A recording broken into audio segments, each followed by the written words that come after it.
Shalom, selamat malam sahabat Tuhan Yesus. Terima kasih untuk kehadirannya, untuk kerendahan hatinya, mau datang duduk diam di bawah kaki salibnya, mau memuji dan menyembahnya di dalam roh dan kebenaran. Hari ini, malam ini adalah komsel besar komunitas pemurnian hati yang ke-170. Mari kita bersama siapkan hati, kita mau menyatukan hati kita untuk minta berkat daripadanya. Mari kita hening di hadapannya. Dalam nama Bapa dan Putra dan Roh Kudus. Amin.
Terima kasih Tuhan.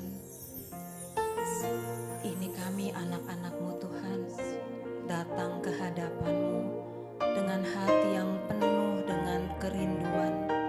Kami mau datang Tuhan, membawa segala beban kami, segala pergumulan kami, segala sakit penyakit, apapun yang kami alami saat ini ya Tuhan, dalam pekerjaan kami, hubungan kami antara orang tua, anak, pasangan, apapun Tuhan, kami mau bawa ke bawah kaki salib-Mu Tuhan. Engkau saja yang tahu Tuhan, Engkau saja yang pimpin kami saat ini Tuhan. Biarlah Roh-Mu bekerja Tuhan di tempat kami masing-masing, mau menjamah setiap hati yang datang saat ini Tuhan. Engkau jamah mereka ya Tuhan. Jangan biarkan satu pun hilang lenyap Tuhan. Saat ini mereka datang dengan penuh kerinduan, ingin merasakan kasih-Mu ya Tuhan. Tolong jamah mereka satu persatu Tuhan. Jamah juga kami ya Tuhan yang melayani saat ini, hamba-Mu yang terbatas, Pak Paulus yang akan mengajarkan firman-Mu Tuhan, akan memberitakan firman-Mu, isi hati-Mu yang paling dalam. Berkati kami yang terbatas ya Tuhan. Biarlah kami boleh melayani-Mu sekali lagi Tuhan. Engkau pakai kami, Engkau urapi kami masing-masing, sehingga nama-Mu saja yang semakin tinggi, kami semakin kecil, hanya Engkau saja yang beracara. Ini kami anak-anak-Mu Tuhan. Biarlah Engkau saja yang pimpin kami. Sungguh baik Engkau Bapa, kasih-Mu sungguh melimpah di dalam hidup kami. Kami mau berterima kasih atas berkat yang telah Engkau sediakan untuk kami sepanjang minggu ini Tuhan. Kami berterima kasih, kami bersyukur punya Allah seperti Engkau. Mari sahabat terkasih, kita mau angkat pujian ini, kita mau naikkan, kita mau katakan, sungguh Bapa yang sangat baik untuk kehidupan kita.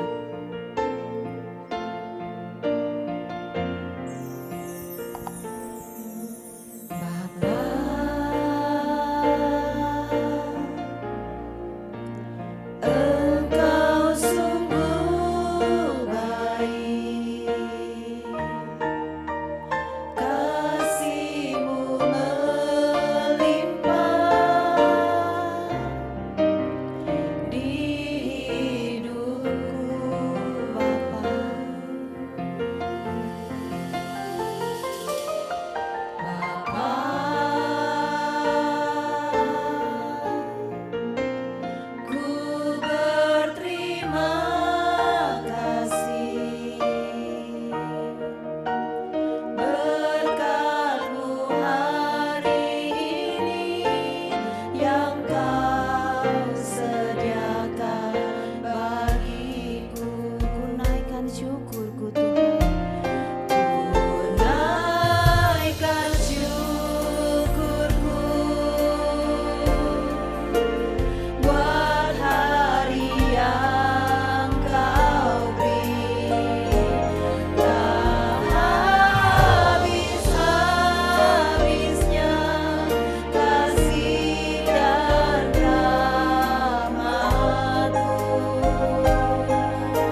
Kita tahu kasih setianya tidak ada habis-habisnya.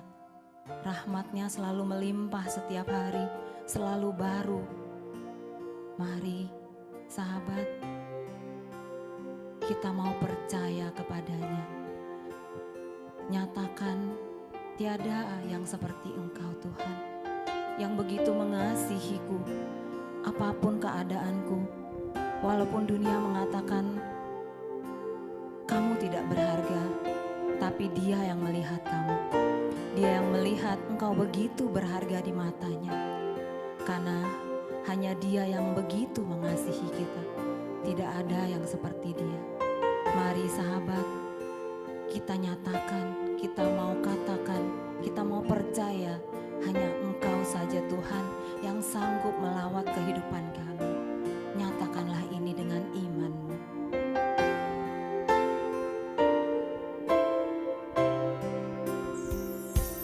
Tiada yang seperti Engkau, begitu mengasihiku.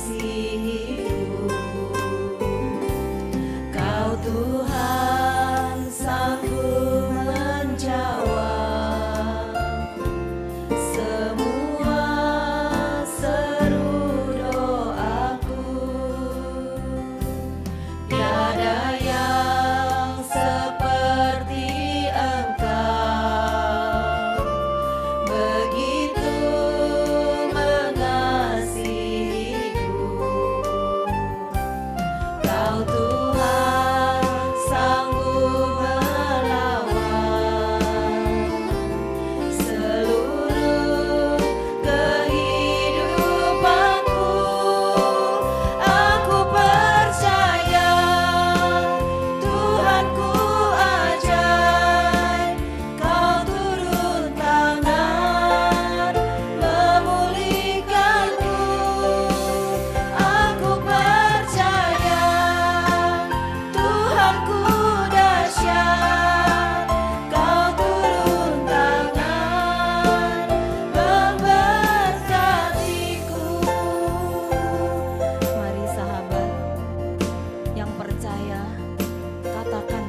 setiap anak-anak-Mu di tempat ini. Bapak, Ibu, Saudaraku, siapa yang terutama di dalam hidupmu saat ini? Siapa yang nomor satu saat ini? Apa yang engkau tinggikan saat ini? Mari kita mau ulangi iman kita lewat lagu ini. Kita mau ingat yang terutama hanya Yesus. Yang terutama hanya Yesus. Kami tidak mau fokus kepada yang lain, Tuhan. Kami mau taruh hati kami yang terutama meninggikan Engkau. Mari kita nyatakan yang terutama di dalam hidup ini, meninggikan nama Yesus. Yang terutama di dalam hidup ini, meninggikan nama Yesus. Yang terutama di dalam hidup ini, memuliakan namanya. Haleluya, haleluya, saya mau cinta Yesus. Haleluya, haleluya, saya mau cinta Yesus. Mari sekali lagi katakan hanya Yesus yang terutama di dalam hidup ini, meninggikan nama Yesus. Yang terutama di dalam hidup ini, memuliakan namanya. Haleluya, haleluya, saya mau cinta Yesus. Haleluya, haleluya, saya mau cinta Yesus. Haleluya, haleluya, saya mau cinta Yesus. Haleluya, haleluya, saya mau cinta Yesus. Saya mau cinta Yesus. Saya mau cinta Yesus. Benar Tuhan, hanya Engkau yang terutama di dalam hidup ini. Kami tidak mau menggantikannya dengan apapun, karena Engkau yang paling berharga. Engkau mutiara yang paling berharga. Engkau permata yang paling berharga di dalam hidup kami. Kami mau terus mengagungkan nama-Mu. Kami mau terus tinggikan nama-Mu Yesus, karena hanya Engkau yang layak. Hanya Engkau satu-satunya Allah yang layak untuk kami puji dan kami sembah. Engkau Allah yang layak untuk kami berikan cinta yang terindah. Mari angkat tanganmu, katakan, Yesus, ku cinta Kau. Yesus, ku cinta Kau, ku tinggikan, ku agungkan. Aku kan memuji-Mu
Yesus, ku cinta Kau, ku tinggikan, ku agungkan.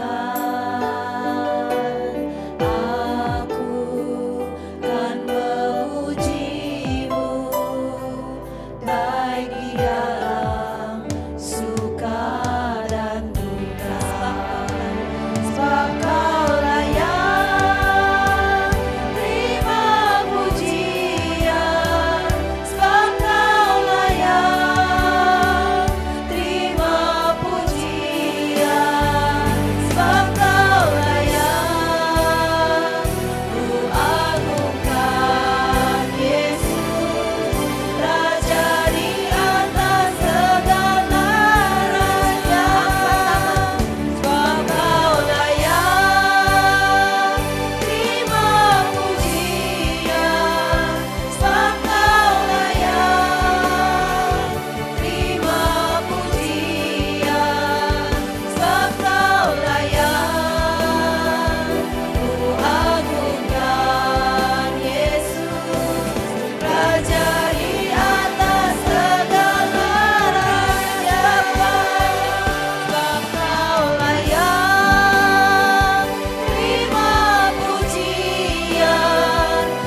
satu-satunya Allah yang layak kami puji dan kami sembah.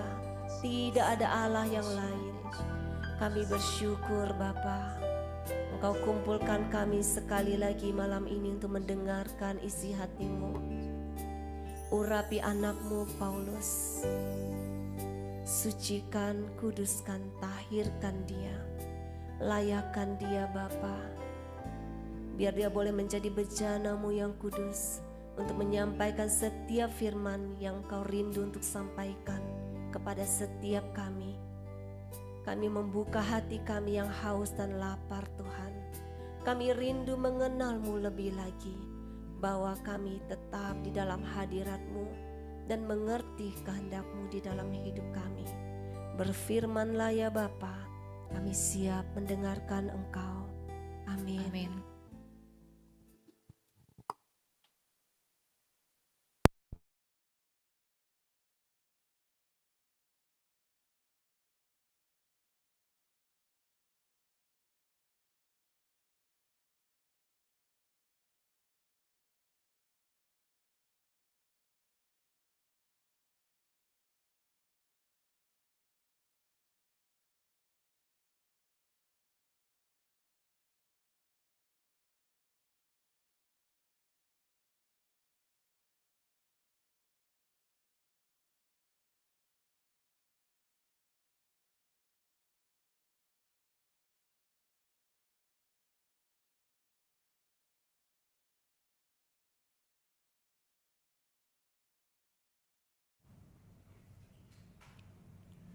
Shalom, selamat malam Bapak Ibu. Suara saya jelas?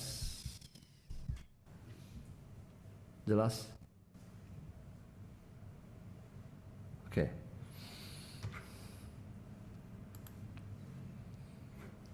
Yang masih belum on cam saya tunggu ya.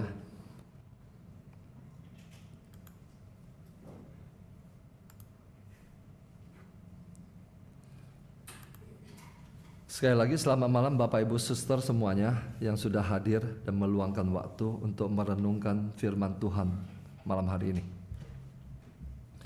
Mari kita membuka dari kitab Daniel bab 7.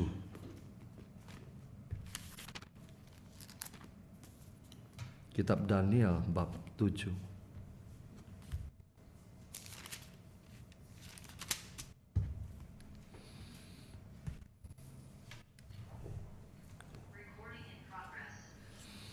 Mari kita tundukkan kepala. Terima kasih Bapa, Putra, dan Roh Kudus. Saat ini biarlah hanya kuasa Roh Kudus-Mu yang menguasai seluruh atmosfer di dalam ruangan tempat kami berada, di rumah kami masing-masing, juga di seluruh kawasan tempat tinggal kami masing-masing. Biarlah tidak ada kuasa kegelapan yang dapat mencuri firman yang ditaburkan pada malam hari ini. Singkapkan misteri kerajaan surga. Nyatakan kepada kami, orang-orang kecil dan sederhana ini. Sembunyikan hamba-Mu ini di belakang salib-Mu. Berfirmanlah Tuhan, kami siap mendengarkan. Amin. Bapak Ibu, Suster semuanya,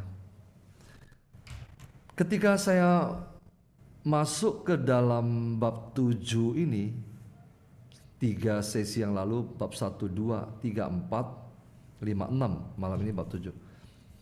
Sebetulnya saya sudah membaca berulang-ulang kali, tapi saya tidak banyak mengerti.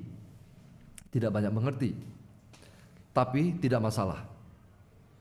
Nah, ketika Bapak Ibu membaca dan merenungkan firman Tuhan, apakah Anda memahami atau mengertinya saat ini atau belum, tidak masalah. Mungkin Anda belum mengerti saat ini, tapi ketika Anda menyimpannya di dalam hati, suatu saat nanti Tuhan akan singkapkan dan kita jadi mengerti. Oke.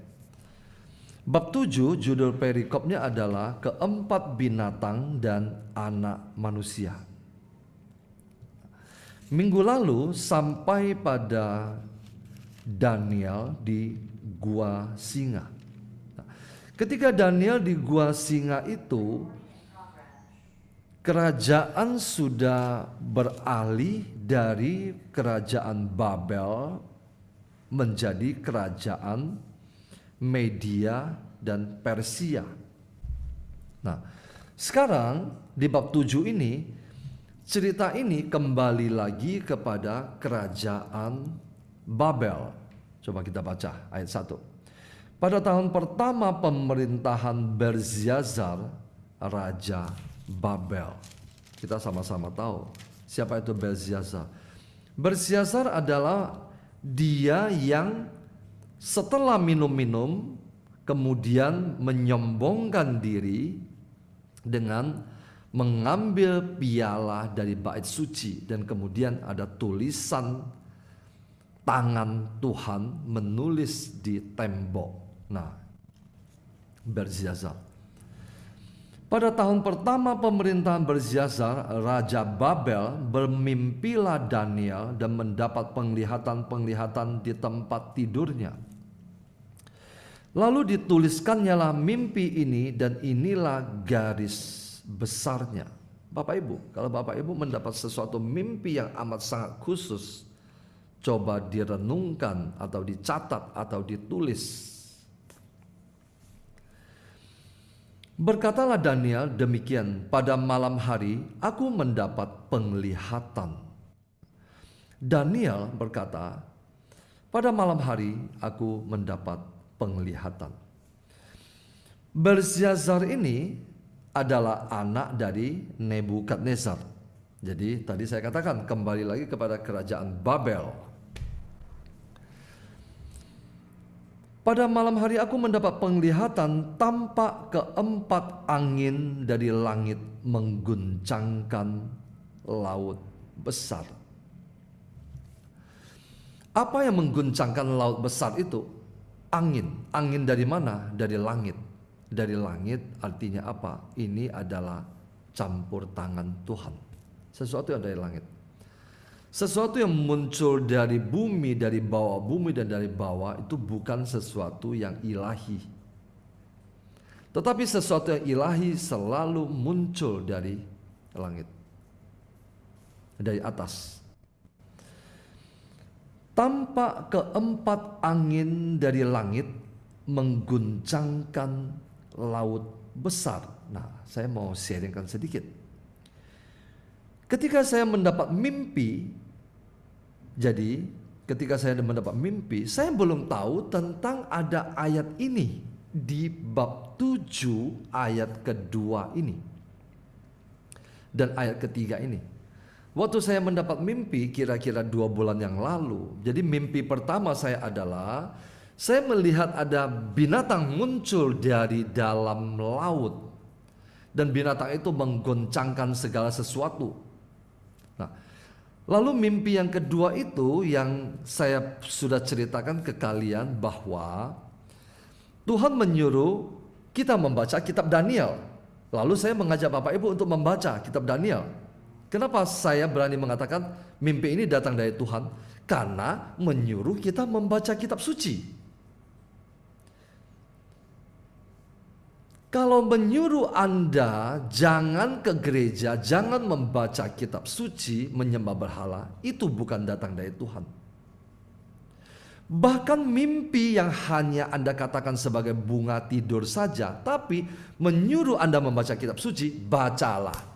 Saya percaya itu datang dari Tuhan. Oke.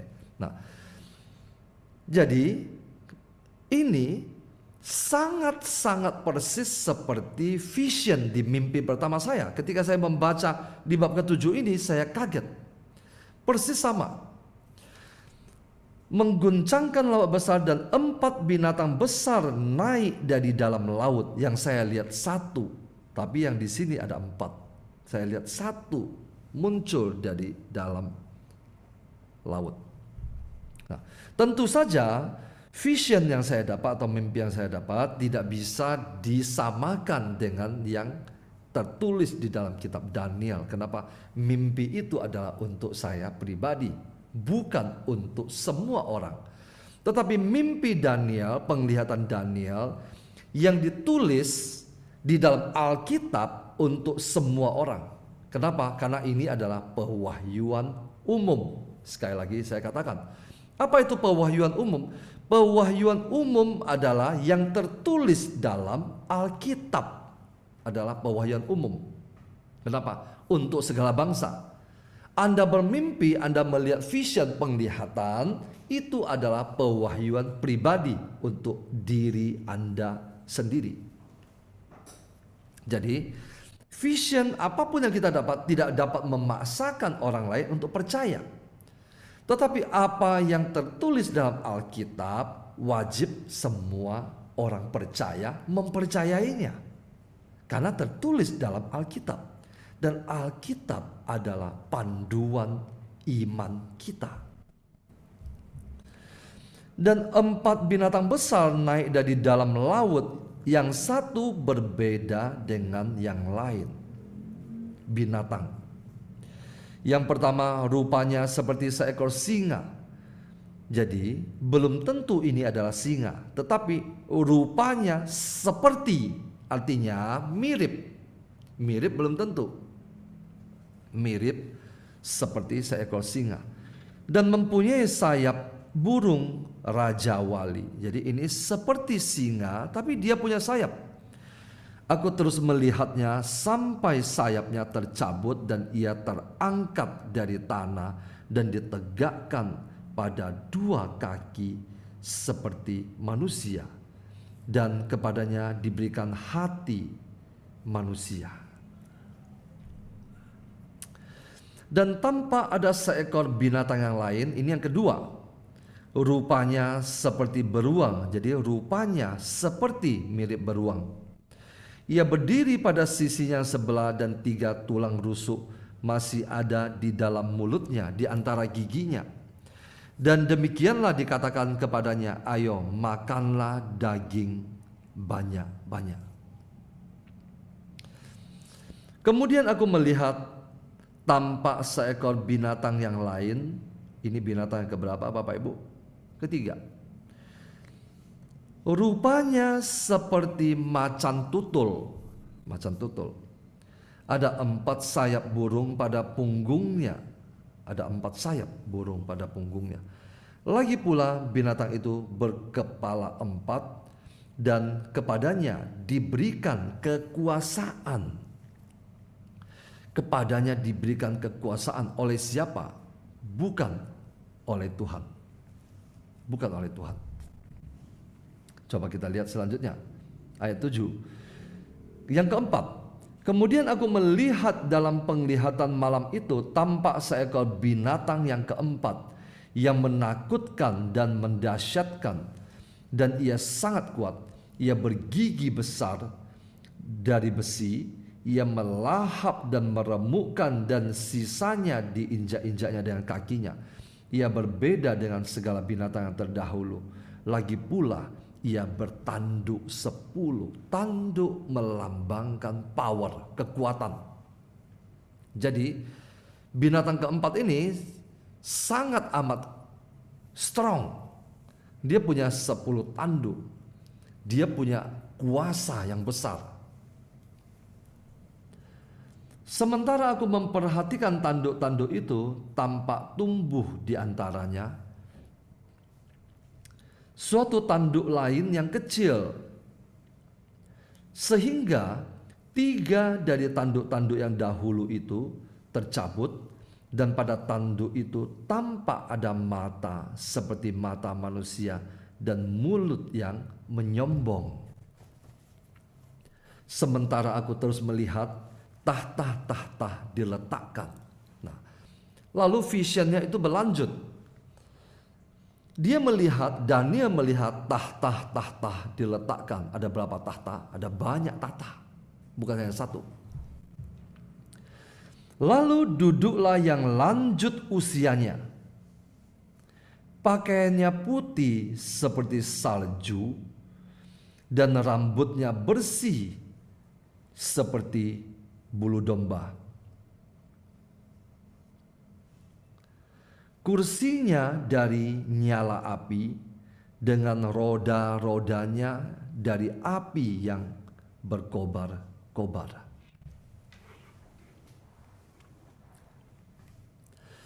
Ada sebuah penglihatan lain. Ada tahta-tahta diletakkan, lalu duduklah yang lanjut usianya. Bapak Ibu, kira-kira punya gambaran ini siapa? Yang lanjut usianya, pakaiannya putih seperti salju dan rambutnya bersih seperti bulu domba. Nah, pada saat Yesus menampakkan kemuliaannya di atas gunung dan ditemani oleh 3 rasul, kira-kira gambarannya seperti ini. Tetapi yang ini beda. Ini adalah yang lanjut usianya. Kalau kita sekarang mengimani ini adalah tahta Sang Bapa. Lanjut usianya artinya dia ada dalam kekekalan. Kursinya dari nyala api, roda-rodanya dari api yang berkobar-kobar. Nah, kenapa? Roh Kudus selalu dilambangkan dengan api. Kenapa? Karena Allah adalah api. Makanya dalam Alkitab dicatat, Allah kita adalah api yang menghanguskan. Ketika Musa melihat Allah, dia berjumpa, melihat sebuah vision. Dia melihat apa? Semak belukar yang terbakar nyala api. Ketika Anda dan saya masuk dalam hadirat Tuhan, Anda dan saya akan dibakar dalam apa? Nyala api. Jadi kenapa? Kenapa orang yang masuk dalam hadirat Tuhan, dia menyala-nyala, hatinya menyala-nyala. Kenapa? Allah adalah api yang menyala-nyala. Di sekelilingnya ada api. Kursinya dari nyala api. Roda-rodanya dari api yang berkobar-kobar. Api melambangkan apa? Pengudusan, pemurnian. Segala sesuatu yang najis tidak dapat menghampiri tahta Allah. Kenapa? Dia adalah api yang menghanguskan. Bapak Ibu dapat poinnya? Anda mau datang kepada Tuhan, Anda harus masuk dalam kekudusan.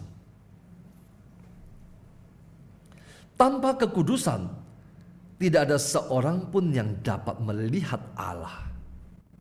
Khotbah di bukit. Suatu sungai api, Bapak Ibu, ayat 10.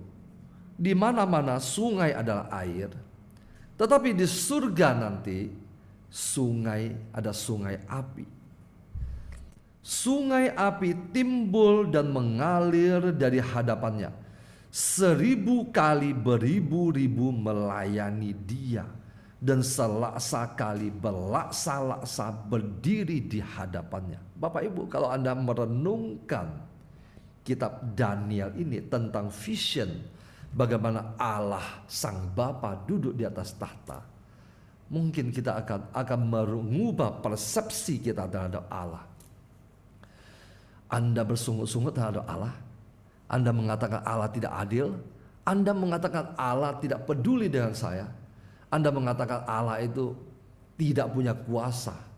Coba Anda renungkan kembali. Beribu-ribu, 1000 kali, beribu-ribu melayani dia. Anda di sini menghujat-hujat dia, mengatakan Allah tidak adil. Kalau Allah itu adil, kenapa hidup saya begini? Allah itu 1000 kali, beribu-ribu melayani dia. Siapakah Anda dan saya? Hanya setitik debu di hadapan Allah. Boleh protes di hadapan Allah. Dan selaksa, apa itu selaksa? Triliunan. Selaksa. Triliunan kali berlaksa-laksa, bertriliun-triliun berdiri di hadapannya.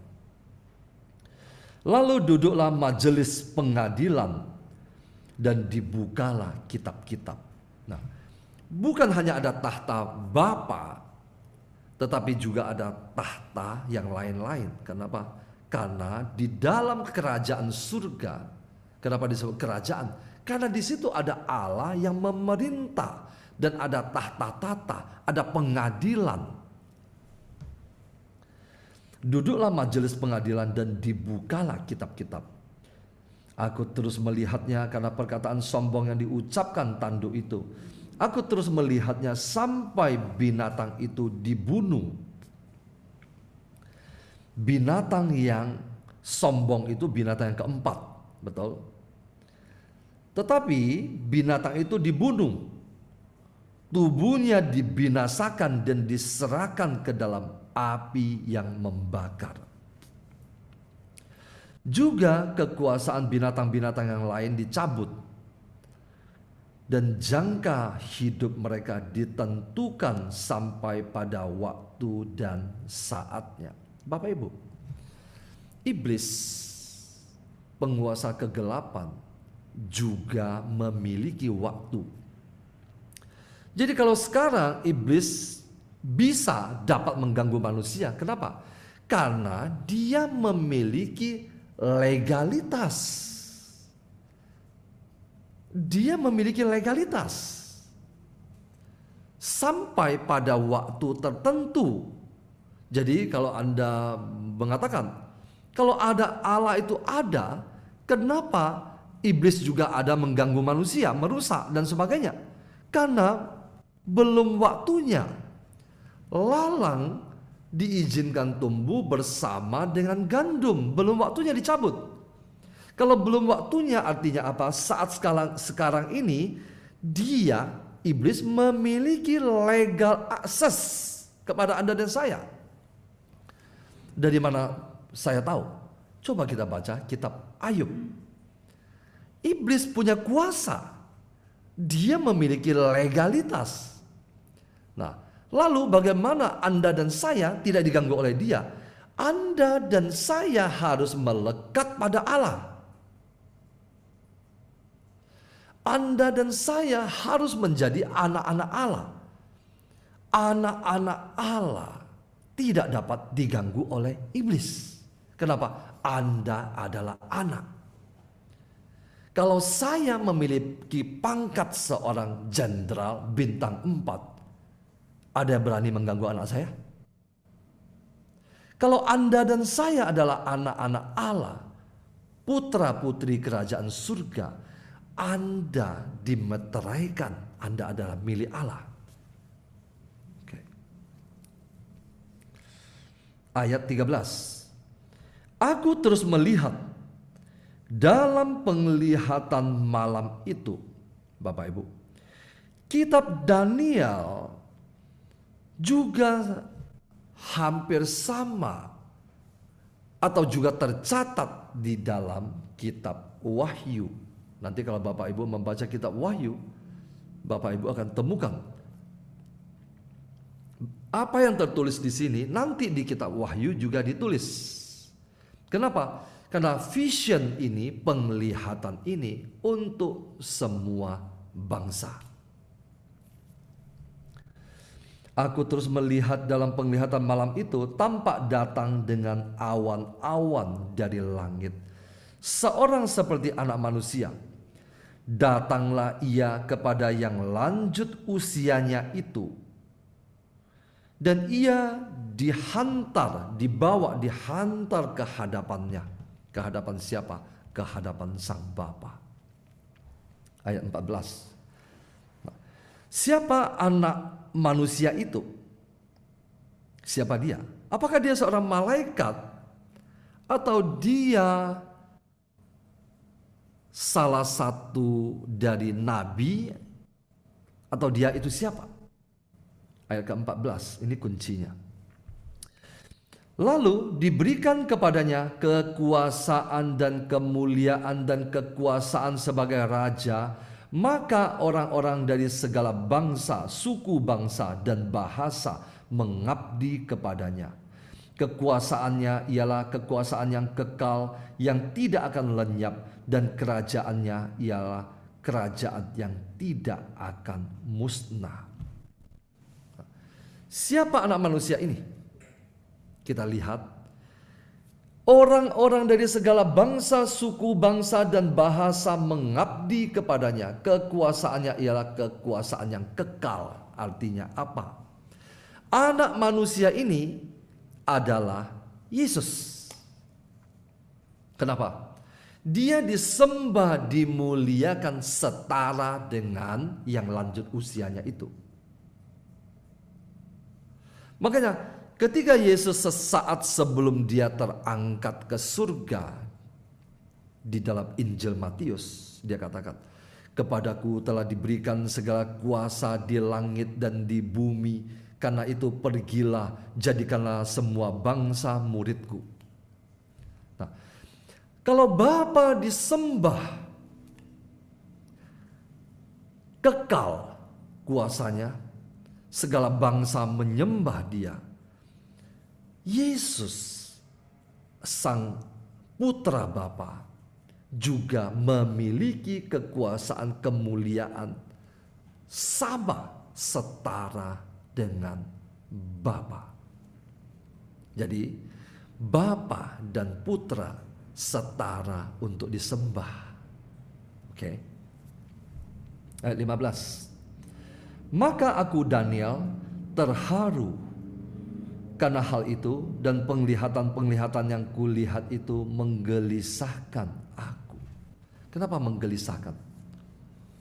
Menggelisahkan bukan dalam arti yang negatif, tetapi karena Daniel tidak pernah melihat penglihatan seperti ini sebelumnya. Jadi timbul banyak pertanyaan di dalam hatinya. Lalu kudekati salah seorang dari mereka yang berdiri di sana dan kuminta penjelasan tentang semuanya itu. Maka berkatalah ia kepadaku dan diberitahukannya kepadaku maknanya. Binatang-binatang besar yang 4 ekor itu ialah 4 raja yang akan muncul dari dalam bumi. Binatang itu melambangkan kerajaan manusia. Melambangkan 4 raja yang akan muncul di bumi. Banyak orang menafsirkan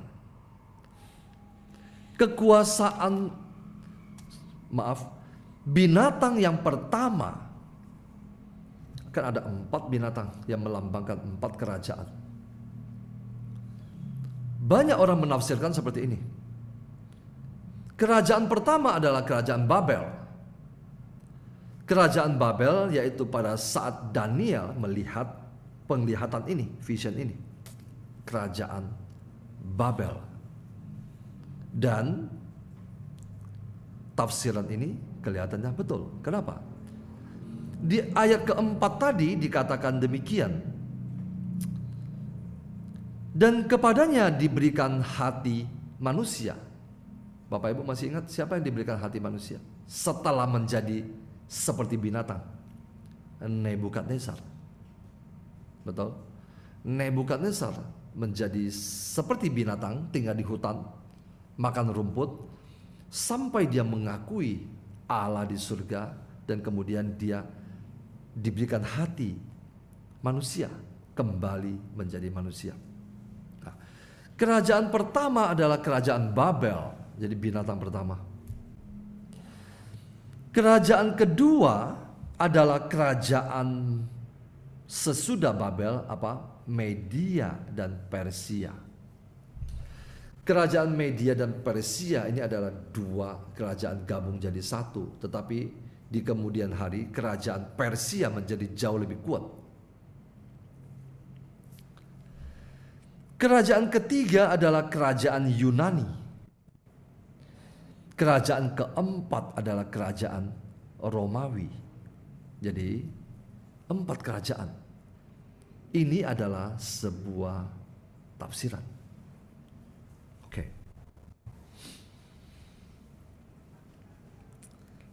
Ayat ke-18.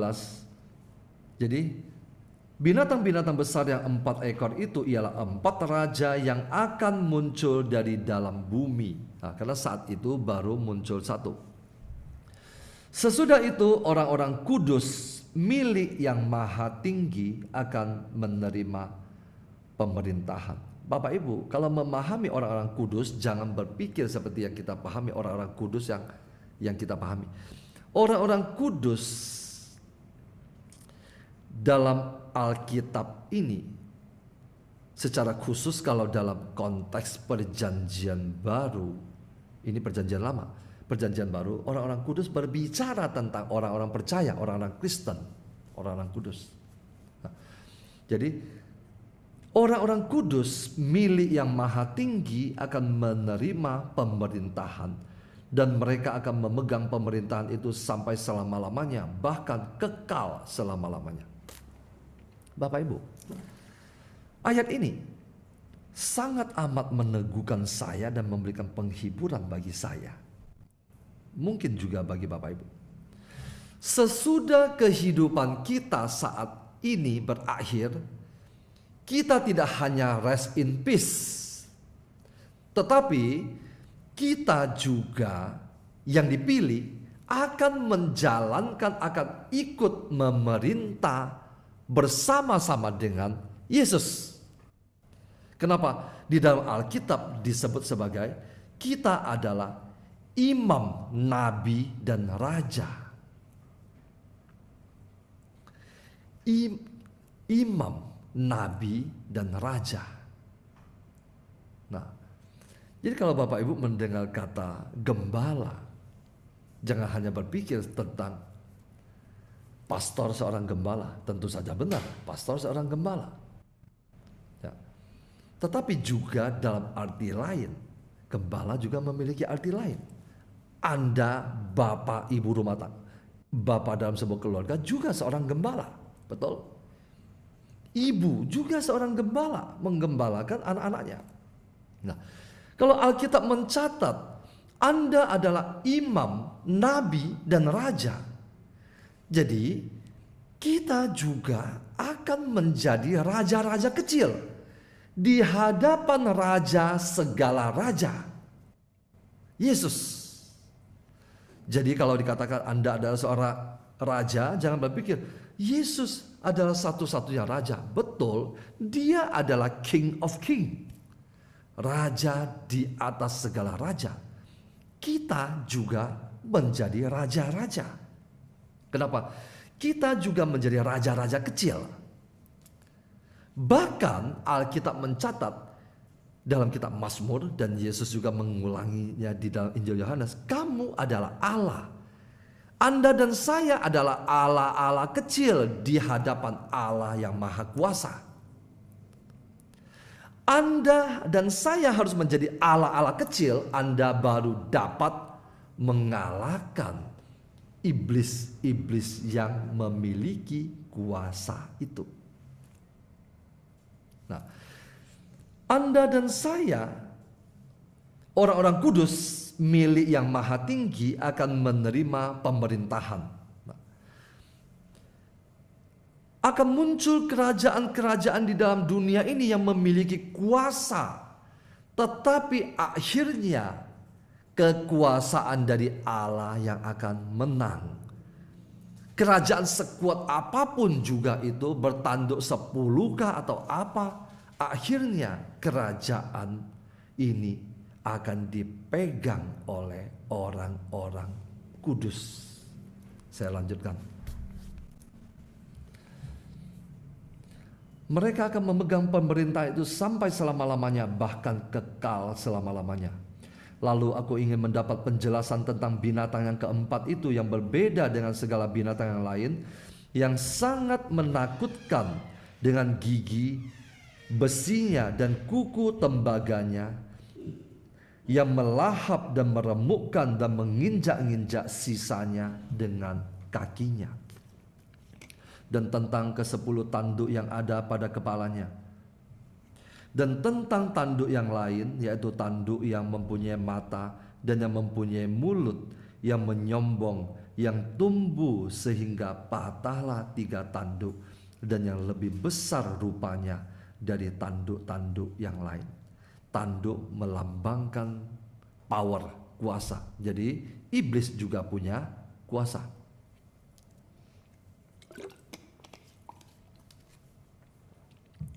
Ayat 21. Dan aku melihat tanduk itu berperang melawan orang-orang kudus dan mengalahkan mereka. Iblis berperang melawan orang-orang kudus dan berusaha berjuang untuk mengalahkan mereka. Jadi ada satu masa yang berat bagi orang-orang percaya.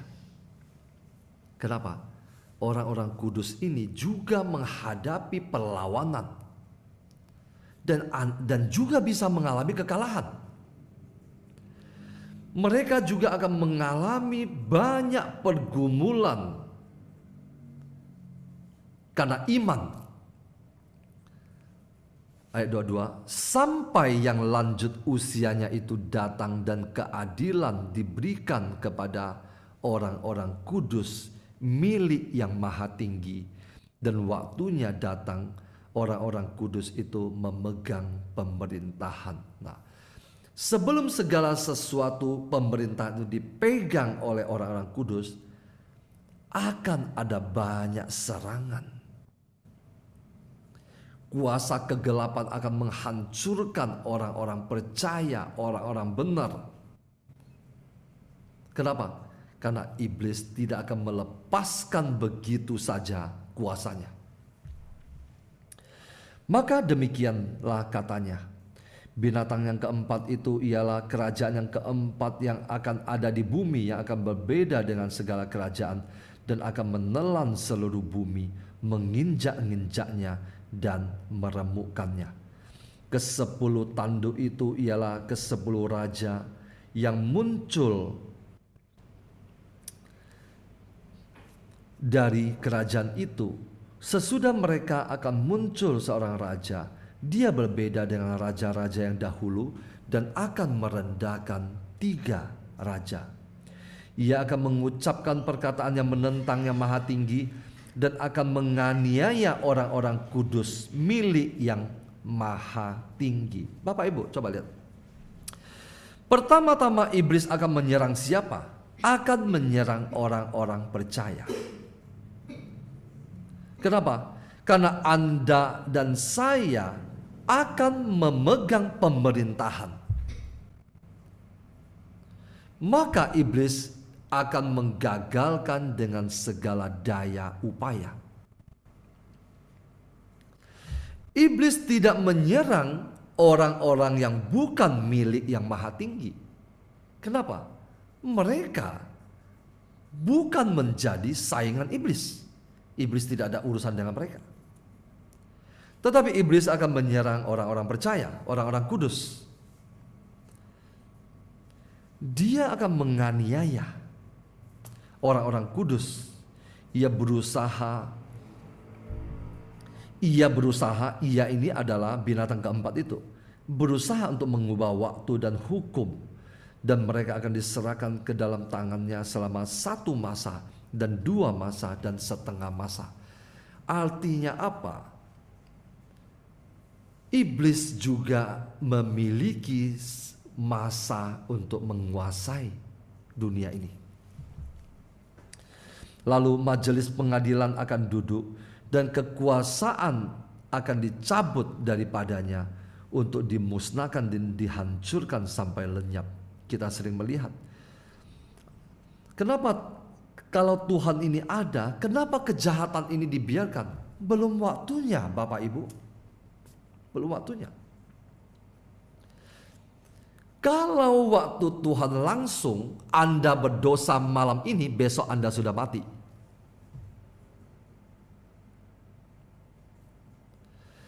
Jadi kalau Tuhan belum mengambil sebuah tindakan karena belum waktunya. Anda melihat kenapa orang-orang jahat itu yang menguasai belum dihancurkan karena belum waktunya. Akan ada waktunya. Sodom dan Gomora ada waktunya dihancurkan. Dan sampai pada waktunya dihancurkan. Siapapun juga tidak bisa membela dia. Ketika air bah datang untuk menimpa bumi, waktunya tiba, dihancurkan semuanya, ditenggelamkan. Jadi, kalau Anda mengatakan, kenapa Tuhan tidak bertindak? Karena belum waktunya. Kalau Tuhan bertindak sekarang terhadap semua kejahatan, Anda berdosa malam ini, besok Anda sudah binasa. Tuhan memberikan kesempatan kepada Anda juga, betul? Itulah yang dimaksud dengan apa? Keadilan Tuhan.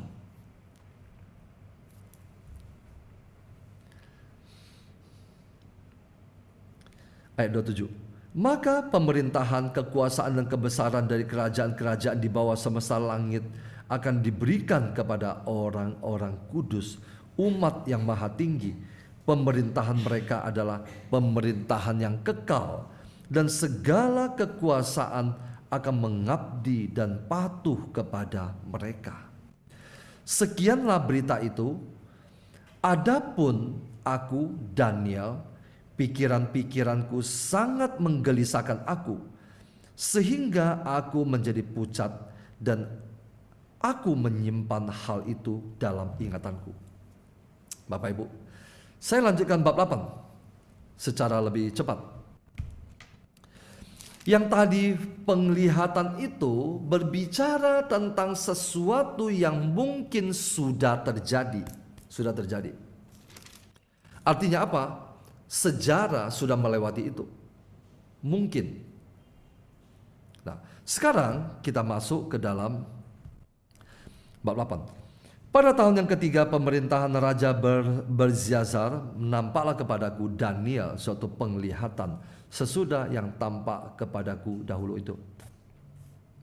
Aku melihat dalam penglihatan itu, sementara aku melihat, aku berada di Puri Susan yang ada di wilayah Elam.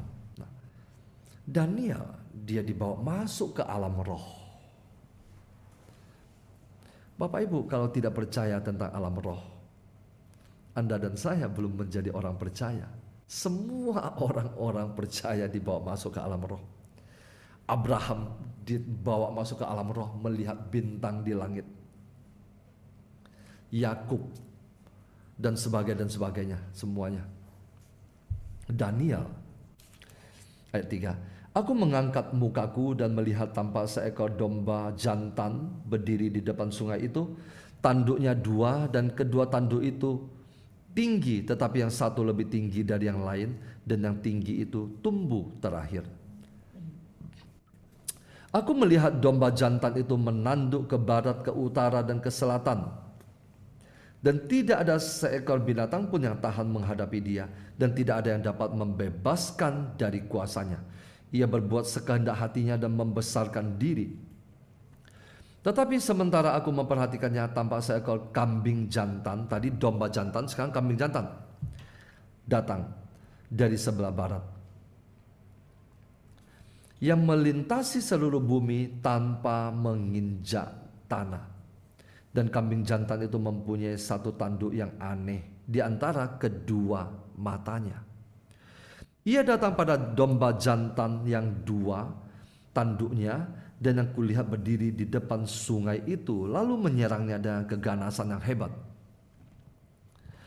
Aku melihatnya mendekati domba jantan itu, ia mengeram, lalu di tanduknya domba jantan itu dipatahkannya kedua tanduknya, dan domba jantan itu tidak berdaya untuk tahan menghadapi dia. Dihempaskannya dia di bumi, diinjak-injaknya, dan tidak ada yang melepaskan domba jantan itu dari kuasanya. Artinya domba jantan tadi kalah. Kambing jantan itu sangat membesarkan dirinya, tetapi ketika ia sampai pada puncak kuasanya, patahlah tanduk yang besar itu. Lalu pada tempatnya tumbuh 4 tanduk yang aneh. Patah 1, lalu tumbuh 4. Sejajar dengan keempat mata angin yang dari langit. Maka dari salah satu tanduk itu muncul suatu tanduk kecil yang menjadi sangat besar, ke arah selatan, ke arah timur, dan ke arah tanah permai. Ia menjadi besar, bahkan sampai kepada bala tentara langit. Nah, jadi tanduk kambing jantan ini tumbuh besar, naik sampai ke langit.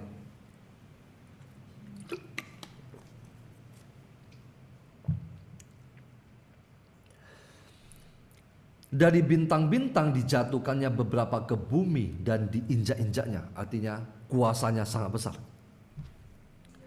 Bahkan terhadap panglima bala tentara itu pun ia membesarkan dirinya. Siapa panglima bala tentara surga? Mikael. Dan daripadanya diambilnya korban persembahan sehari-hari, dan tempatnya yang kudus dirobohkannya.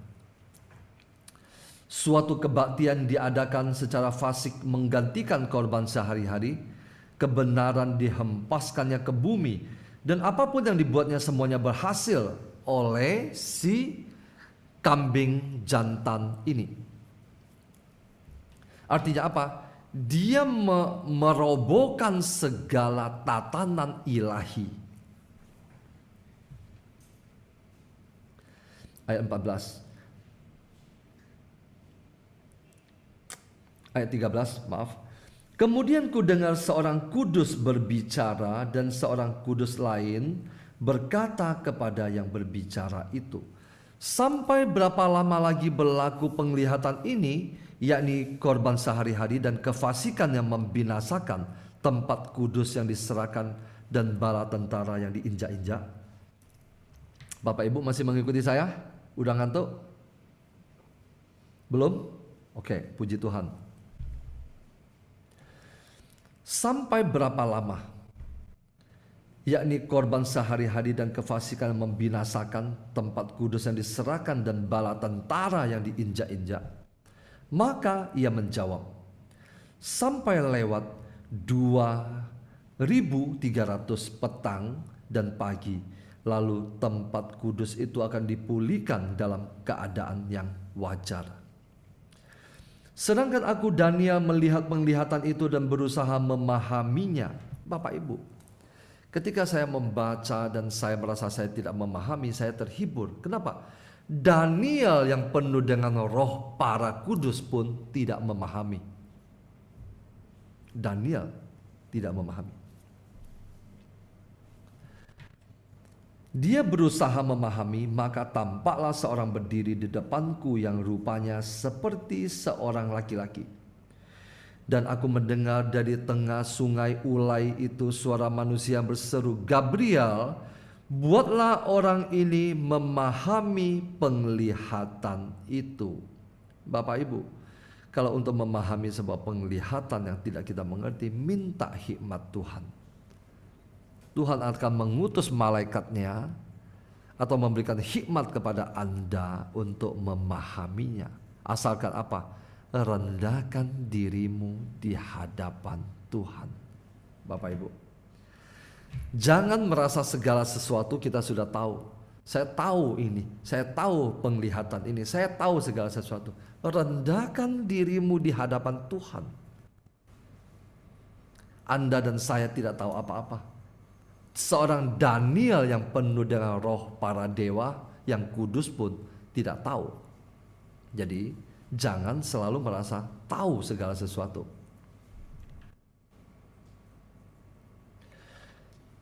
Lalu datanglah ia, Gabriel, ke tempat aku berdiri, dan ketika ia datang terkejutlah aku dan jatuh tertelungkup. Lalu ia berkata kepadaku, pahamilah anak manusia, bahwa penglihatan itu mengenai akhir masa. Nah, tadi saya katakan mungkin tadi penglihatan yang pertama 4 binatang itu mungkin saja sudah berlalu seturut sejarah berjalan. Tetapi bisa jadi vision yang sekarang ini berkaitan dengan akhir zaman, akhir masa, bukan yang sudah berlalu. Coba kita lihat. Sementara ia berbicara dengan aku, jatuh pingsanlah aku tertelungkup ke tanah. Kenapa? Karena Daniel merasa begitu lemah. Penglihatan pertama membuat dia menjadi pucat. Sekarang penglihatan kedua, dia jatuh pingsan. Tetapi ia menyentuh aku dan membuat aku berdiri kembali. Lalu berkatalah ia, kuberitahukan kepadamu apa yang akan terjadi pada akhir murka ini, sebab hal itu mengenai apa? Akhir zaman. Domba jantan yang kau lihat itu dengan kedua tanduknya ialah raja-raja orang Media dan Persia. Memang kerajaan itu sudah berlalu dulu.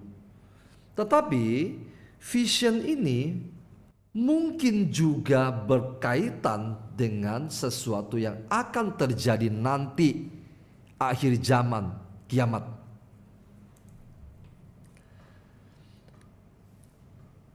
Domba jantan itu adalah raja-raja orang Media dan Persia yang menggantikan kerajaan Babel.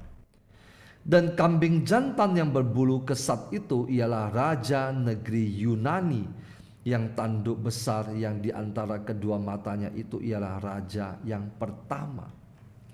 Dan bahwa tanduk itu patah dan pada tempatnya itu muncul 4 buah, berarti 4 kerajaan akan muncul dari bangsa itu. Tetapi tidak sekuat yang terdahulu. Dan pada akhir kerajaan mereka, apabila orang-orang fasik telah penuh kejahatannya, maka akan muncul seorang raja dengan muka yang garang dan yang pandai menipu. Kekuatannya akan menjadi hebat, tetapi tidak sekuat yang terdahulu, dan ia akan mendatangkan kebinasaan yang mengerikan. Nah, Bapak Ibu, kalau kita membaca ini dan kita memahami bahwa ini akan terjadi di akhir zaman, maka Anda dan saya harus sangat amat waspada. Anda dan saya harus sangat kuat di dalam Tuhan. Kenapa? Karena akan muncul begitu banyak hal-hal yang mengerikan. Dan oleh karena akalnya, ayat 25, penipuan yang dilakukannya akan berhasil.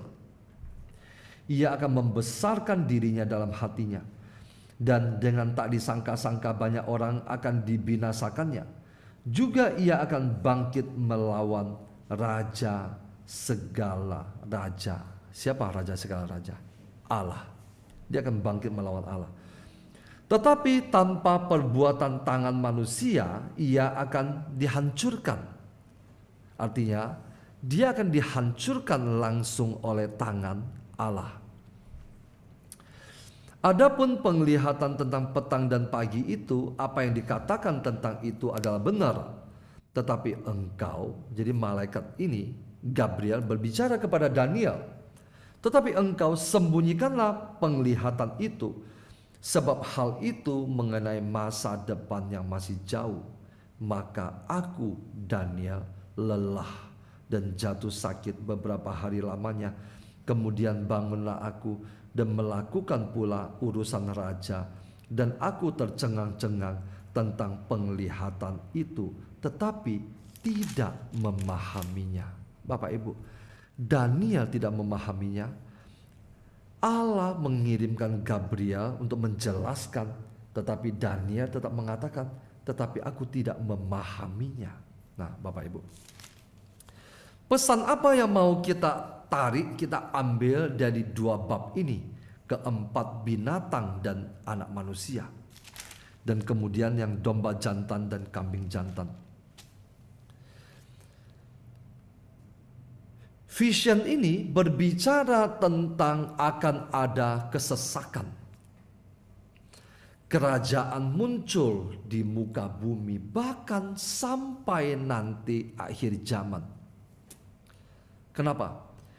Karena ular kecil yang ada di Taman Eden, dia berevolusi menjadi naga tua di kitab Wahyu. Artinya apa? Iblis akan ada dari dahulu sampai akhir zaman nanti. Iblis akan mencari host untuk melakukan perbuatannya. Seperti Roh Kudus juga membutuhkan host, Anda dan saya, untuk melakukan pekerjaan Tuhan, untuk memanifestasikan kuasa Allah. Iblis juga. Iblis tidak main-main. Dia membangkitkan kerajaan demi kerajaan. Kerajaan-kerajaan yang kita lihat yang sudah berlalu. Tetapi sekarang juga ada kerajaannya yang sedang dibangkitkan. Dan sampai akhir zaman nanti tetap ada kerajaan yang akan dibangkitkan oleh iblis. Mungkin Bapak Ibu bertanya, di mana kerajaan itu sekarang? Kerajaan sekarang Bapak Ibu tidak lihat, tidak berbentuk sebuah kerajaan, tetapi berbentuk sebuah sistem yang menguasai dunia. Free sex di mana-mana. LGBT di mana-mana. Itu adalah sistem kerajaan dari dunia kegelapan. Anak-anak muda tidak tahu apa itu menjaga kesucian. Kenapa? Karena mereka melihat sistem dunia ini. Tetapi anak-anak Tuhan tidak mengikuti sistem dunia. Kenapa? Karena kita mengikuti sistem kerajaan surga. Nah, vision-vision ini, penglihatan-penglihatan ini yang saya pribadi, orang yang sangat lemah, tidak memahami ini, saya hanya menangkap satu poin. Iblis akan selalu membangkitkan kerajaan demi kerajaan untuk melawan Allah sampai akhir zaman. Artinya dia akan selalu dan selalu membangkitkan manusia-manusia, atau dia akan menarik banyak manusia untuk melakukan pekerjaannya. Sekarang, apakah Anda dan saya juga mau memberikan diri Anda dipakai oleh Tuhan untuk membuka kedok kerajaan kegelapan itu? Memberitahukan kepada orang banyak tentang ini adalah pekerjaan iblis. LGBT ini adalah pekerjaan iblis. Dia muncul dari roh perzinahan. Bapak Ibu, Anda nonton pornografi, roh perzinahan masuk ke dalam diri Anda. Jangan heran anak Anda lahir kemudian menjadi homoseksual, lesbian dan sebagainya, karena itu roh. LGBT tidak bisa Anda sembuhkan dengan pendekatan-pendekatan begini begitu, karena itu roh. Free sex muncul dari apa?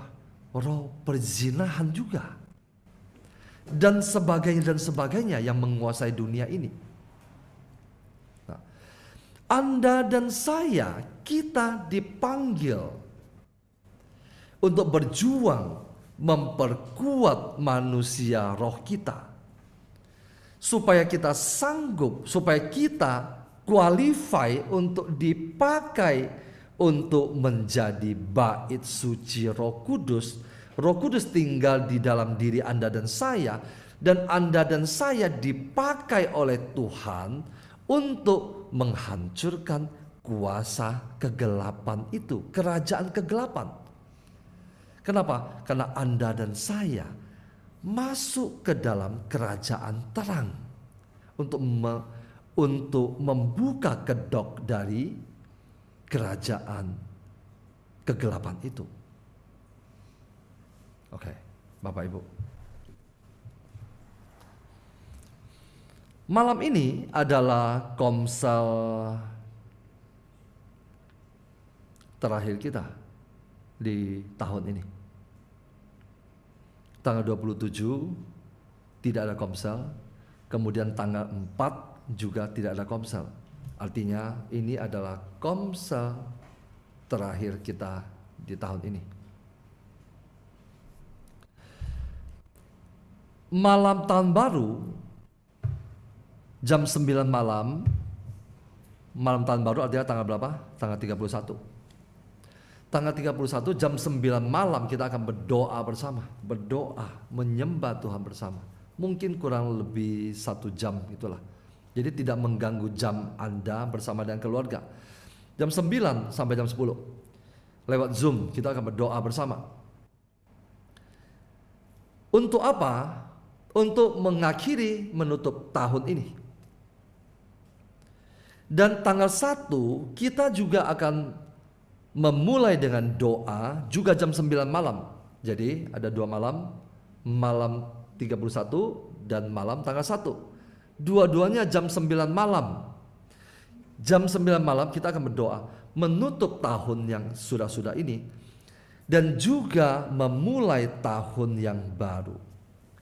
Tahun yang baru nanti Tuhan akan berikan kepada kita satu fokus, nanti kita akan sampaikan di malam tahun baru. Fokus kita di tahun 2025 itu apa? Nanti kita akan sampaikan. Oke. Satu hal lagi Bapak Ibu sebelum kita masuk ke dalam doa. Seperti yang tadi saya sampaikan, ke malam ini kita akan tanda kutip melantik satu PIC kota. Kedepannya nanti setiap kota kalau Tuhan izinkan kita akan memiliki satu PIC. Satu PIC yang membawahi satu kota itu anggota komunitas kita. Untuk apa? Untuk membantu kami. Kenapa? Karena kami terbatas. Mereka akan membantu kami di kota itu. Nanti kami akan mengunjungi kota yang satu dan kota yang lain dan sebagainya dan sebagainya. Seperti apa yang dilakukan oleh Rasul Paulus. Nah, ketika kami sampaikan tentang ini, PIC ini kepada salah satu orang, Bapak Ibu, Anda harus tahu tidak semua orang bersedia dan mau mengambil tugas dan tanggung jawab ini. Ada orang yang merasa belum siap, ada orang yang sibuk dan sebagainya. Tapi puji Tuhan, ketika kami sampaikan dan setelah lewat waktu kurang lebih 1 bulan, orang ini bersedia mengatakan, saya siap. Nah, ketika Anda dan saya katakan saya siap di hadapan Tuhan, jangan takut, jangan khawatir. Selama pekerjaan yang Anda lakukan adalah pekerjaan Tuhan, maka tangan Tuhan akan menyertai Anda. Siapa Paulus ini yang bisa berbicara sampai 170 komsel? Bapak Ibu, saya belum tahu kalian belum tahu saya. Saya bahkan bukan seorang pewarta. Kalau Tuhan katakan kamu akan berbicara sampai 170 komsel, mungkin saya akan lari bersembunyi. Tapi step by step Tuhan akan tuntun, asalkan redakan dirimu di hadapan Tuhan. Selama Anda merasa saya tahu semuanya ini itu, saya sudah puluhan tahun melayani, puluhan tahun di dalam komunitas dan sebagainya. Maaf, Tuhan tidak bisa memakai orang yang sombong. Rendahkan dirimu di hadapan Tuhan. Saya tidak tahu Tuhan, tuntun saya satu ayat per ayat, apa yang bisa saya berikan, saya berikan. Mungkin orang merasa saya tidak memiliki title dan sebagainya, bukan seorang ahli di bidang ini. Tidak masalah, asalkan Tuhan memakai Anda, Dia akan mengirimkan orang untuk mendengarkan Anda. Jadi tugas dan panggilan apapun juga, buka hati, berikan tempat kepada Tuhan untuk memakai dirimu. Daniel jatuh sakit, pingsan, dan gelisah tanda bahwa apa? Dia manusia biasa seperti Anda dan saya. Tetapi Tuhan memakainya secara luar biasa. Bapak Ibu, kita masuk dalam hadirat Tuhan, kita mau menyembah Tuhan, nanti kita akan berdoa untuk PIC. Jadi PIC pertama ini kita memiliki PIC pertama di kota Batam, di Pulau Batam. Di Pulau Batam. Nanti kameranya saya akan putar ke sana pada saat kita doakan. Bapak Ibu juga bisa melihat. Sekarang kita mau menyembah Tuhan dulu. Kita masuk ke dalam hadirat Tuhan. Silakan duduk.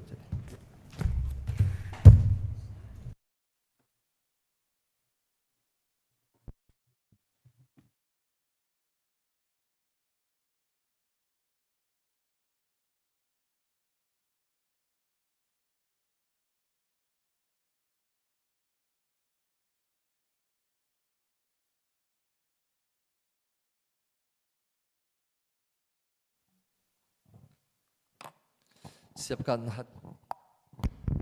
Tes 1, 2. Siapkan hatimu Bapak Ibu. Kita mau masuk dalam hadirat Tuhan. Bapak Ibu, kalau Anda bisa membuka kamera, buka kameramu. Kenapa? Ketika saya berdoa, saya katakan, ketika saya berdoa, saya melihat wajah Anda. Saya akan taruh tangan di kamera saya dan saya mendoakan Anda.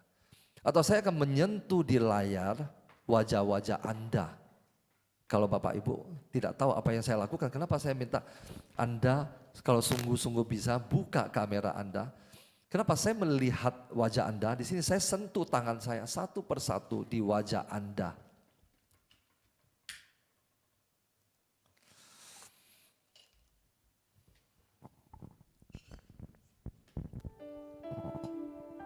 Kita sama-sama mau katakan, Yesus, ku cinta Kau. Buka hatimu untuk menyembah Dia.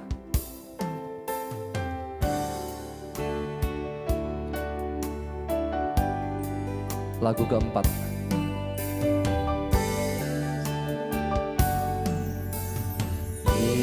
Yesus, ku cinta Kau, ku tinggikan, ku agungkan. Aku kan memujimu, baik dalam suka dan duka. Yesus, ku cinta Kau. Yesus, ku cinta Kau, ku tinggikan, ku agungkan. Aku kan memujimu, baik dalam suka dan duka. Layak terima pujian, Kau layak terima pujian, sebab Kau layak. Ku agungkan Yesus, Raja di atas segala raja.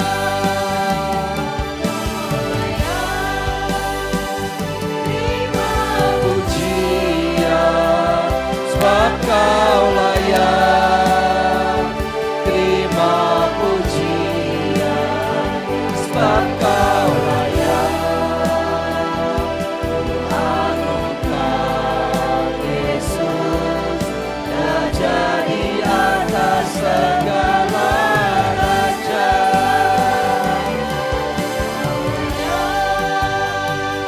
Terima pujian, sebab Kau layak terima pujian, sebab Kau layak.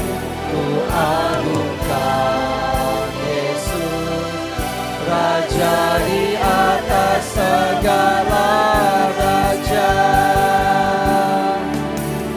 Raja di atas segala raja.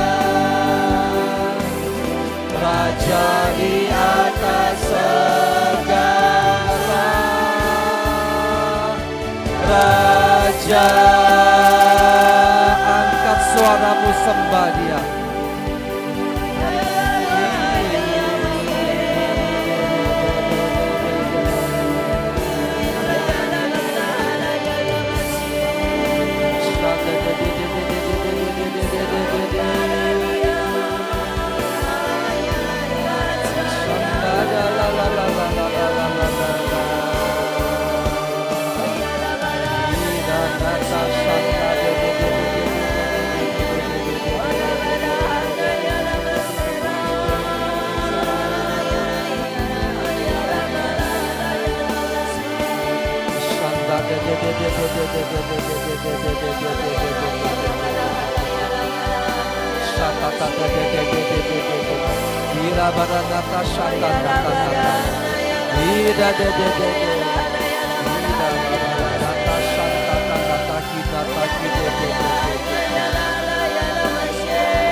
Terima kasih Tuhan.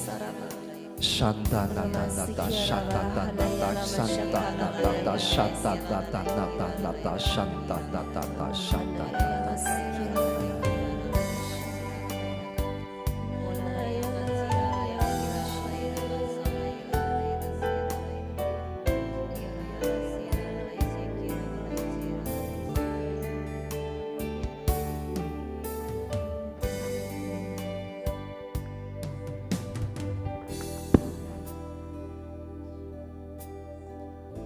Bapak Ibu, saya minta kita semua mengangkat tangan kita. Mari kita di belakang sini. Angkat tanganmu. Kita mau berdoa buat saudari Tita yang datang dari Batam jauh-jauh. Untuk kita doakan bersama. Sini, berdiri. Semua di belakang.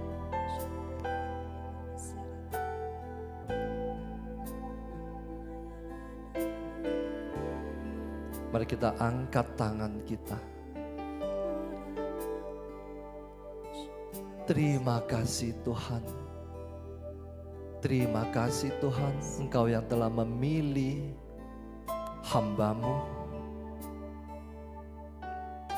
Tidak semua orang mau menerima tugas, karena tugas itu menyita waktu. Tugas itu mengganggu zona nyaman Anda.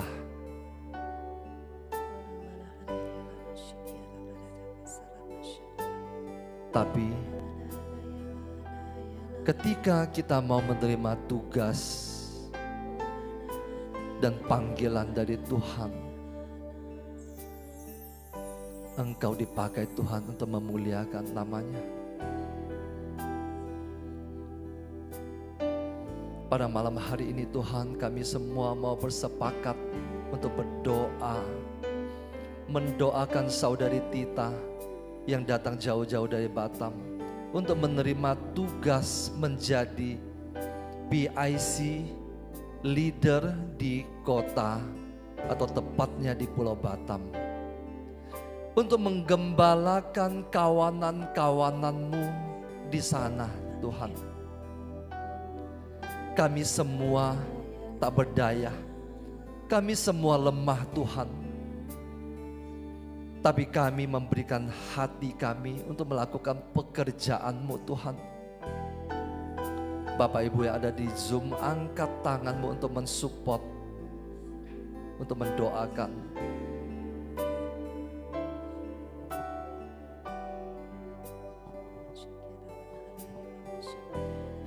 Terima kasih Tuhan, terima kasih Tuhan. Pada malam hari ini Tuhan, Engkau hantar anak-Mu ini setelah melewati sebuah proses merenung untuk menanggapi panggilan ini. Dia katakan bersedia, Tuhan. Saat ini Tuhan, urapi kedua tangan hamba-Mu ini. Urapi tangan kami Tuhan, ketika kami menumpangkan tangan kepada anak-Mu ini. Biarlah kuasa Roh Kudus turun atasnya. Shanta nata shatata nata shantata nata shatata de Ira baranata shanta nata kinata shanta nata kinata shanta nata. Terima kasih Tuhan, terima kasih Tuhan, terima kasih Tuhan. Terima kasih Tuhan, kiranya urapan Roh Kudus turun kepada anak-Mu ini. Urapan Roh Kudus turun atas saudari Tita. Urapi dia Tuhan, urapi kedua matanya, urapi mulut bibir lidahnya, urapi telinganya, urapi kedua tangannya, kedua kakinya. Pakai dia Tuhan untuk memuliakan nama-Mu. Pakai dia Tuhan untuk memuliakan nama-Mu. Pakai dia Tuhan di Pulau Batam untuk memuliakan nama-Mu Tuhan. Tidak ada kuasa kegelapan yang dapat menyentuhnya Tuhan. Api Roh Kudus mengelilingi dia. Api Roh Kudus mengelilingi dia. Api Roh Kudus mengelilingi dia. Api Roh Kudus mengelilingi dia. Perlengkapan senjata Allah menutupi dia. Tidak ada celah Tuhan. Tidak ada kuasa kegelapan yang dapat menyentuh dia. Kemanapun dia melangkah Tuhan, dia akan memuliakan nama-Mu. Pakai dia Tuhan untuk menggembalakan kawanan kecil di Pulau Batam. Pakai dia Tuhan, pakai dia Tuhan. Di dalam nama Yesus, di dalam nama Yesus, di dalam nama Yesus. Terima kasih Tuhan, terima kasih Tuhan, terima kasih Tuhan.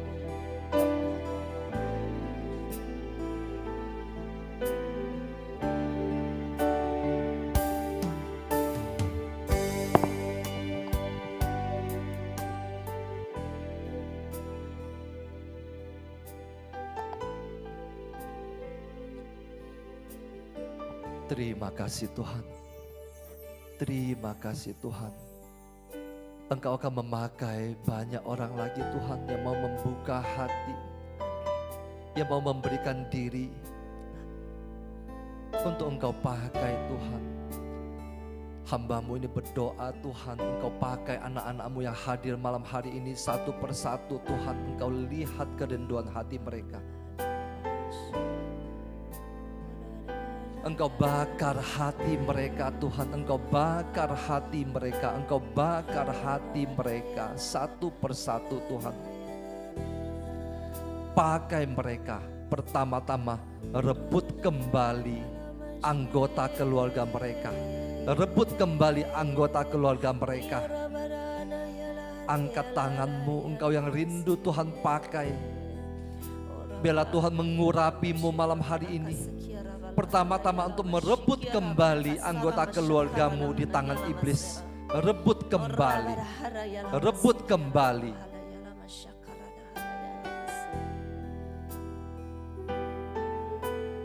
Terima kasih. kasih Tuhan, terima kasih Tuhan. Engkau jamah mereka satu persatu. Bawa mereka Tuhan masuk dalam hadirat-Mu.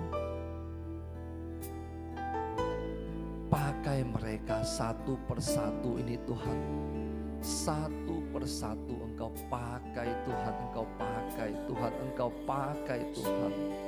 Untuk memuliakan nama-Mu, untuk memuliakan nama-Mu.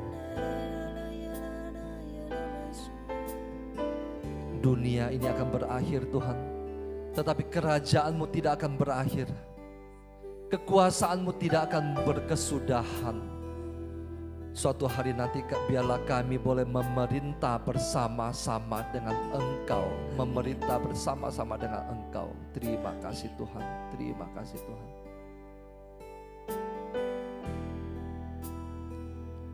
Kami serahkan tubuh, jiwa, dan roh kami. Kami serahkan seluruh keluarga kami. Api Roh Kudus mengelilingi rumah kami. Api Roh-Mu mengelilingi rumah kami Tuhan. Menjaga rumah kami. Menjaga setiap anggota keluarga kami. Tidak ada kuasa kegelapan yang dapat menembus masuk ke dalam rumah kami Tuhan. Api Roh-Mu mengelilingi rumah kami. Mengelilingi rumah kami.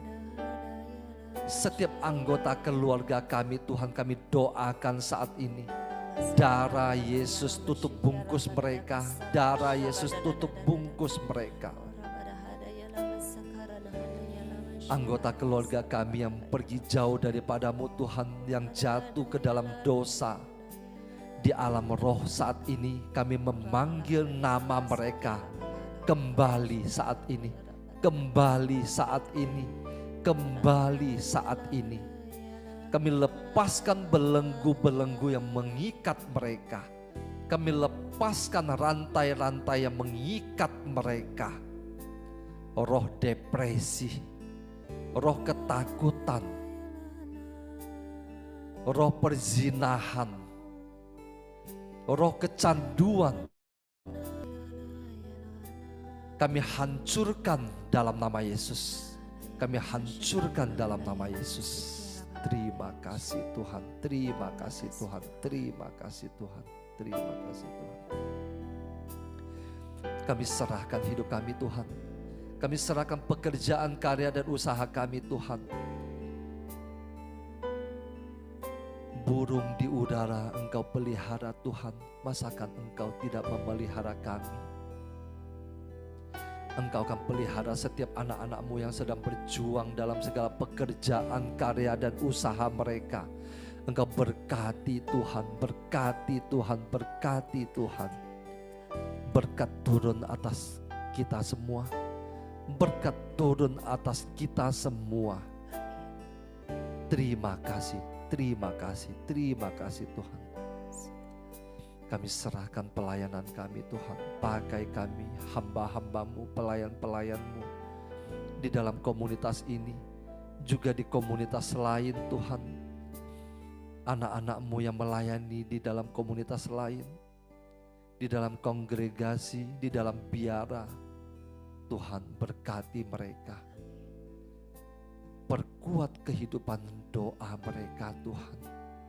Tanpa kehidupan doa yang kuat, mereka tidak dapat melayani Engkau Tuhan. Terima kasih Tuhan, terima kasih Tuhan. Berkati mereka yang mensupport pelayanan ini, yang memberkati pelayanan ini, yang memberkati kami Tuhan. Engkau lihat tangan-tangan yang memberkati kami, memberkati komunitas ini. Engkau berkati tangan-tangan itu Tuhan.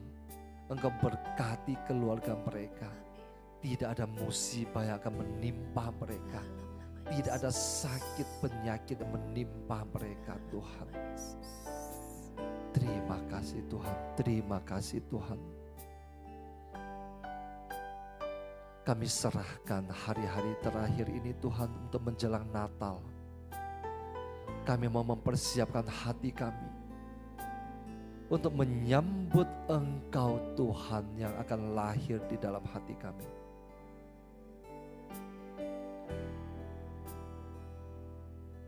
Kami mau menjadi seperti gembala-gembala kecil yang polos, yang sederhana, yang diberitahukan pertama kali bahwa Engkau lahir di dunia ini. Beri kami kerendahan hati untuk melihat tanda-tanda, untuk mempersiapkan hati kami menyambut kelahiran-Mu. Bukan dengan pesta pora, tetapi dengan kesucian, kemurnian, kekudusan hati kami. Dengan hidup doa kami mau mempersiapkan kelahiran-Mu. Kami mau memperkuat, mau memperbanyak jam doa kami untuk menyambut kelahiran-Mu. Terima kasih Tuhan, terima kasih Tuhan. Berkati kami, berkati setiap anak-anak-Mu ini Tuhan, berkati Tuhan. Kiranya berkat dari Allah Bapa, kasih karunia dari Tuhan kita Yesus Kristus, dalam persekutuan dengan Allah Roh Kudus, memberkati Anda dan saya sampai selama-lamanya. Amin. Kemuliaan kepada Bapa dan Putra dan Roh Kudus, seperti pada permulaan, sekarang, selalu, dan sepanjang segala abad. amin. Amin. Dalam nama Bapa dan Putra dan Roh Kudus. Amin.